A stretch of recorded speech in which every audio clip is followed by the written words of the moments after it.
Sobat Tani sekalian, inilah podcast Omike Lailogo, penyuluh pertanian di BPTP Bali Banten, Nusa Tenggara Timur.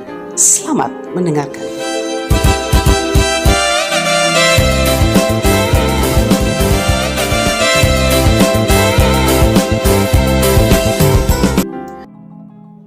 Halo Sobat Tani sekalian, salam jumpa kembali dengan kami, khususnya saya dan Ibu Debbie ya, di podcast saya Omike Lailogo berbagi. Dan saat ini kami akan berbincang-bincang sedikit atau membagi informasi mengenai Lamtoro Taramba, tapi khususnya pada pagi hari ini kita akan sedikit mengulas tentang 9 kelebihan dari atau keunggulan dari Lamtoro Taramba ini untuk dijadikan sebagai pakan yang berkualitas bagi ternak ruminansi, itu bisa di NTT ataupun di tempat-tempat yang lain yang bisa memanfaatkannya. Nah, bersama saya sudah ada Ibu Insinyur Deborah Kanha MSI. Selamat pagi Ibu Debbie. Kami biasa menyapa Ibu Debbie. Ibu Debbie ini adalah seorang peneliti BPTP NTT yang memang selama ini sudah sangat bekerja keras bersama Pak Profesor Yakob Nulik dalam pengembangan Lamtoro Taramba ini ya, sehingga sudah dikenal di banyak tempat ya Ibu ya. Jadi bukan hanya di NTT tapi juga di hampir di seluruh provinsi di Indonesia, bahkan juga sudah sampai keluar ya, Timor Leste ya. Itu sudah melakukan pengembangan Lamtoro Taramba ini. Nah, istilahnya kita fokus ke 9 kelebihan ya yang kita Ibu khususkan ke situ ya. Mungkin Ibu bisa jelaskan kelebihannya kira-kira apa saja. Ya, baik Ibu Nike. Ya, kelebihan dari Lamtoro Taramba ini pertama sekali adalah dia lebih toleran terhadap hama kutu loncat dibanding dengan Lamtoro yang lokal yang sebelumnya. Di mana Lamtoro lokal sebelumnya itu seperti kasus di Amarasi itu, begitu terserang hama kutu loncat, dia hitam semua, dan hal itu menyebabkan ternak itu tidak bisa makan dan juga mematahkan semangat petani untuk pelihara ternak. Yang kedua, dia itu bertahan pada musim kering karena tadi perakaran yang dalam itu, dan dia tidak perlu disiram sekali karena perakaran yang dalam dan mampu bertahan. Itu komoditas yang sangat cocok untuk kita untuk pakannya di NTT karena dia legum pohon, sehingga dia mampu menghasilkan hijauan sepanjang tahun, walaupun pada musim hujan itu lebih banyak dibanding dengan musim kemarau. Musim kemarau akan berkurang sedikit, tetapi tetap menghasilkan hijauan seperti itu. Dia lebih banyak dari yang dalam toro yang lain ya kan, yang dihasilkan toh? Iya, lebih banyak mampu menghasilkan hijauan sepanjang tahun. Walaupun pada musim kemarau itu produksi hijauannya agak sedikit berkurang. Tapi kalau di lokasi-lokasi yang memang tidak ada air seperti di Camplong 2 itu yang tanah berbatu-batu itu, tapi dia masih survive sampai sepanjang tahun itu ada. Musim kemarau itu masih dapat gitu. Kemudian ya, sehingga tentunya legum pohon ini menghasilkan hijauan pakan yang berkualitas untuk ternak-ternak sapi kita ya. Karena kalau tidak dapat hijauan juga ternak ruminansia kita akan terjadi penurunan bobot badan yang sangat tinggi ya, bahkan ada kematian dan segala macamnya. Dan itu dia mampu tadi seperti dia kan mampu juga beradaptasi dengan semua jenis tanah ya. Oh iya, bisa tumbuh semua jenis tanah. Jadi keunggulan yang lain itu ya. Iya. Itu mampu. Ya, itu juga sebagai pakan ternak gembala. Kalau kita tanam di sana di tempat gembala, tapi memang pada awal kita tanam itu tidak bisa kita langsung masukkan ternak di situ. Tunggu sampai dia sudah setinggi 1 meter, kemudian dibiarkan ternak di situ merenggut sendiri, itu bisa. Tapi memang harus dirotasi, tidak bisa dibiarkan permanen di situ ternak. Karena ternak sapi kita kalau lapar, kulit batang lamtoro pun dia akan kikis dan menyebabkan tanaman itu mati. Kelebihan lainnya itu Iya. Kelebihan lainnya itu kalau diatur pemangkasannya cepat sekali bertumbuh. Oh, dia tahan pemangkasan. Kalau untuk ternak gembala tadi tahan rembutan. Nah, tahan rembutan, tahan pemangkasan itu cukup bagus. Kemudian dia juga selain dia menghasilkan hijauan pakan ya untuk ternak sapi, kambing ataupun ternak babi bahkan itu bisa tapi dia bisa juga sekarang menghasilkan tambahan pendapatan dari benih-benih itu untuk petani-petani yang memang memproduksi benih lamtoro teramba yang sekarang ini lagi memang harganya cukup bagus untuk petani kita ya, berkisar 50 sampai 65 rupiah per kilogram. Itu belum, kalau untuk tempat yang jauh belum ongkos kirim kan? Itu tentunya ongkos kirim ditanggung oleh si pembeli. Dan memang cukup mahal ya. Dan untuk saat ini kita petani kita di sini kami sudah mengeluarkan sekitar 15 ton. Itu dari petani dari Camplong 2, dari Oebola Dalam, kemudian beberapa Amarasi tidak bisa kita jadikan sebagai sumber benih karena dia banyak lamtoro lokal yang tercampur sehingga akan tercampur, bukan lagi pure teramba yang kita dapatkan. Kupang Barat bisa Bu, tapi tidak banyak dari Kupang Barat. Yang paling banyak berarti dari Patuleu. Patuleu ya. Iya. Dan baru saja kunjungan Pak Gubernur ke Camplong 2 tanggal berapa itu?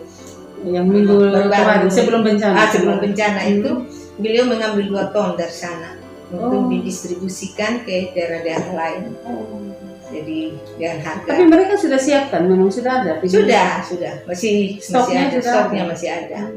Itu dari kelompok tani dari kelompok tani Setetes Madu. Jadi memang masih bagus.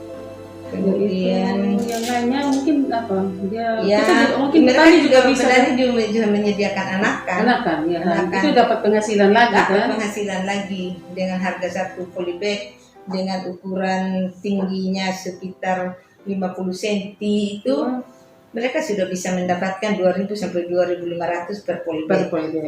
Jadi ini sebagai tambahan pendapatan. Jadi manfaat dari lamtoro teramba ini ya cukup banyak sebenarnya. Untuk kayu-kayu yang lurus itu juga bisa dipakai sebagai tongkat rumah atau apa namanya pokoknya untuk bangunan rumah, untuk kandang bisa ya.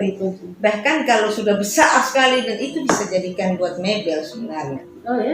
Tapi kita di NTT kan lebih fokus untuk pakan ternak ya, daunnya.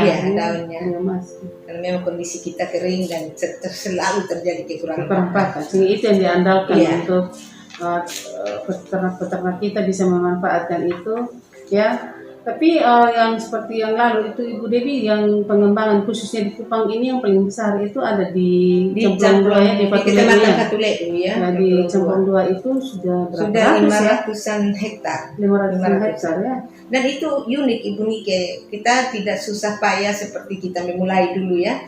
Setelah mereka melihat dan merasakan manfaatnya itu, dan lamtoro ini bisa hidup di lahan kering dan tidak perlu disiram. Dan sendirinya mereka setiap tahun petani itu menanam. Jadi ada penambahan setiap tahun. Seperti contoh yang Setetes Madu itu penambahannya tahun ini 30 hektar. Ada di kelompok Telekomolit lebih dari 40 hektar.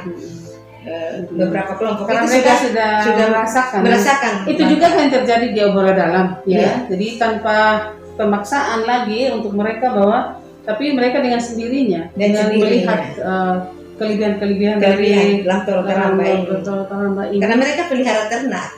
Tapi pemberiannya kepada ternak bagusnya itu dicampur saja ya dengan rumput ya, karena apa istilahnya pemborosan. Karena saya pikir harus dikombinasi ya antara legum dengan rumput dan tetap kita legum, dan yang idealnya bagusnya memang 60% rumput, 40% legum. Tapi di tingkat petani sering Biasanya. kita menganjurkan ya 50-50% untuk memudahkannya, memudahkan untuk aplikasi. Karena kalau dikasih Lamtoro juga pemborosan ya. Nah, kalau dikasih Lamtoro kan nilai nutrisinya cukup bagus, terutama proteinnya itu bisa di atas 24%. Sedangkan kebutuhan ternak sapi kita itu hanya 12-14%.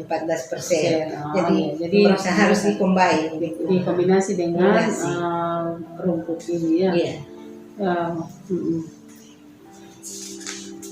Terus ya sudah ya, untuk benih ini Ibu, benih Lamtoro ini kita sudah memang distribusi ke semua ya. Iya, itu cerita menarik sebetulnya itu. Iya, kami juga dapat permintaan lagi dari beberapa teman, terutama dari Yogyakarta, Gunung Kidul ya. Gunung Kidul, kemudian dari Bogor juga beberapa teman dan lagi mengurus proses pengiriman ke sana. Dan pada dasarnya kan semua artinya di NTT sendiri semua hampir semua kabupaten sudah tadi dijelaskan. Kemudian di provinsi lain juga kan sudah provinsi banyak lain sudah kami punya data itu, terutama dan NGO kita LSM yang bergerak di bidang pertanian peternakan itu sudah juga ada beberapa NGO yang cukup banyak mengambil, ada yang bisa mengorder sampai 1 ton seperti gabungan 9 NGO yang di Sumba itu mereka mengambil 1 ton untuk di pengembangan di seluruh Sumba. Belum lagi yang kecil-kecil seperti petani-petani yang datang secara perorangan ada, secara kelompok-kelompok tani kecil yang ada di Kupang sini yang mereka ingin mengembangkan. Jadi memang ya beruntungnya memang Ibu Debbie mencatat ya semua pengeluaran penyebarannya itu pasti sudah ada tercatat sehingga betul-betul memang kita tidak hanya bicara ya kan? Iya, kita punya datanya. Punya data bahwa memang Lamtoro Taramba ini sebetulnya memang sudah sangat-sangat menjadi ikon sebetulnya di. Iya. Cuma sayangnya Ibu Nike, memang saya mencatat semua, tetapi untuk mengetahui dan pasti berapa yang tumbuh di yang tempat-tempat yang jauh itu untuk luasannya paling tidak lewat HP, tinggalkan saja lewat telepon. Karena setiap mereka datang membeli Lamtoro Taramba, di buku itu saya sudah catat nama siapa, rencana tanamnya di mana, terus nomor HP-nya. Tapi ya kalau kita mau betul-betul memastikan berapa yang ini, kita harus lewat telepon, karena kita tidak kehabisan anggaran sekarang untuk ke lokasi-lokasi itu, dan jauh juga dan cukup mahal ya, di daerah-daerah itu ya. Tentunya ini kita siasati dengan lewat telepon. Jadi bagi Bapak Ibu petani peternak ya yang masih atau mempunyai minat untuk pengembangan Lamtoro Taramba ini bisa menghubungi Ibu Insinyur Deborah Kanhau MSc lewat nomor telepon di bawah ini. Nanti nomor telepon Ibu Debbie silakan hubungi kalau memesan benih atau seperti apa, meminta penjelasan atau seperti apa. Silakan hubungi Ibu Debbie, nanti ini ada di nomor telepon yang ada di sini. Saya tambahkan sedikit Ibu Nike menyambung